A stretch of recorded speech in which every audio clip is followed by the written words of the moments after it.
Welcome back. It's time for our Capital Report with Pat McGuigan of CapitalBeatOK.com. Pat, the State Policy Network hosted its annual conference in Oklahoma City this past week. How did the conference progress, and what were kind of the main topics of discussion? It was a very interesting gathering. Hundreds of the peers, if you will, of the Oklahoma Council of Public Affairs from all over the country. I don't know how many of the states were represented, but there were hundreds of people. And they covered the whole range in terms of public policy issues. There was discussion of health care, environmental stewardship, state spending policies, how to control federal government spending through state policies. There was the whole question of the state-federal relationship now, not just a historical look, but how to develop that more in a constitutional or limited government direction. Dozens of other subjects, including education reform.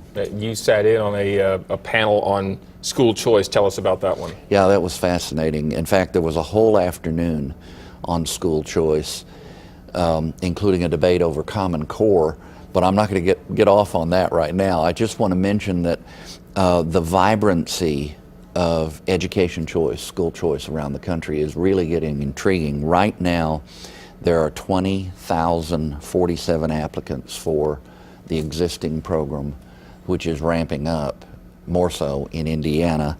In Louisiana, they had 10,000 applicants for 5,000 scholarship assistant programs. They have a course choice program where a kid can go, kind of like in Minnesota in the past, where a kid can go to a regular public school, but then go to a choice school, a private school for certain classes, maybe at the high end of math and things like that. So Arizona, the education savings account, there's a lot going on.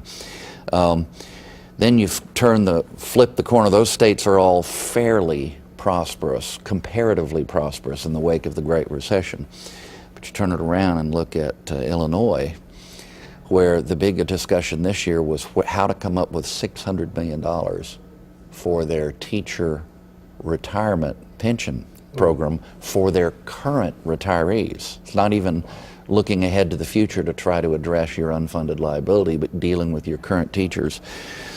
Chicago, there was very interesting discussion of a comparison of the costs of a private school education in Chicago, in the city, basically educating poor and minority kids the same as are in the public schools.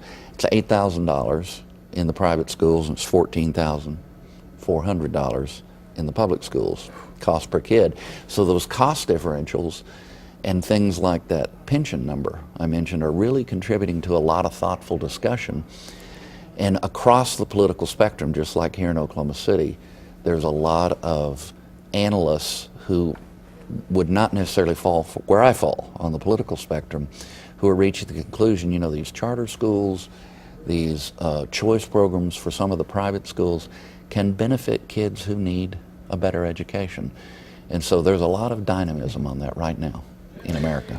You also filed a report for Capital Beat OK on Oklahoma's Medicaid expansion. What's the update on the governor's position on this? The governor, her spokesman, and she in public comments is sticking to her guns on Medicaid expansion. She said that she's determined to keep Insure Oklahoma alive and have it remain Insure Oklahoma, but not embrace Medicaid expansion as envisioned in the Affordable Care Act. Now, the challenge that's coming is going to be interesting because a man I really respect, and I respect the governor and her people, but a man I really respect, Professor Andrew Spiropoulos, Oklahoma City University, who is also a Friedman Fellow for the Oklahoma Council of Public Affairs.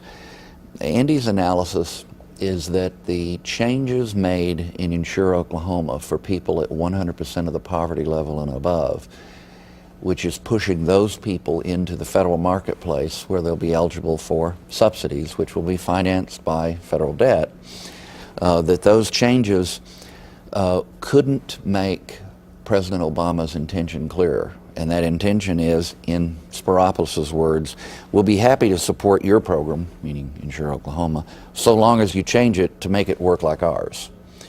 That's kind of the challenge. That's where we are right now today. as we go forward in Oklahoma on Medicaid expansion in Insure Oklahoma. All right. Well, you'll continue to follow that, and you can read more about that and other topics at capitalbeatok.com. For Pat McGuigan, I'm Alex Cameron. Have a great day.